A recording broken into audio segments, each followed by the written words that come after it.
Hi అండి, ఎలా ఉన్నారు అందరూ? బాగున్నారా? ఈరోజు మన వీడియోలో మడత కాజా ఎలా తయారు చేసుకోవాలో చూసేద్దామా? మరి ఫస్ట్గా ఒక బౌల్ తీసుకొని 3 కప్స్ గోధుమ పిండి తీసుకోవాలండి.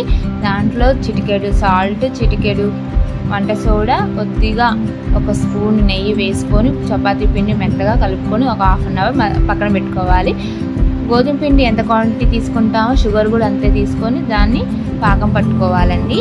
తర్వాత చిన్న ముద్ద తీసుకొని చపాతీ పిండి ఇలా పాముకొని రోలింగ్ చేసుకోవాలి. చిన్నగా చేసుకోవాలండి. ఫాస్ట్గా చేసుకుంటే లూజ్ అయిపోద్ది, రాదు పొరలుగా. ఇలా చేసుకొని కట్ చేసుకొని ముక్కల్ని డీప్ ఫ్రై చేసేసుకోవాలి. స్లోగా చేసుకోవాలి. ఫాస్ట్గా చేసుకున్నాం అనుకోండి అవి మాడిపోతాయి, లోపల ఉడకదు. లో ఫ్లేమ్లో చేసుకోవాలి. అవి ఫ్రై అయిపోయాక పాకంలో వేసుకుంటే మనకి చిన్న బుల్లి మడత కాజాలు రెడీ అయిపోతాయి.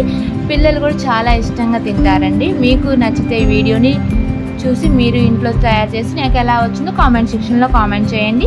ఈ వీడియో నచ్చితే లైక్, షేర్, సబ్స్క్రైబ్ చేయడం మర్చిపోవాకండి. బాయ్.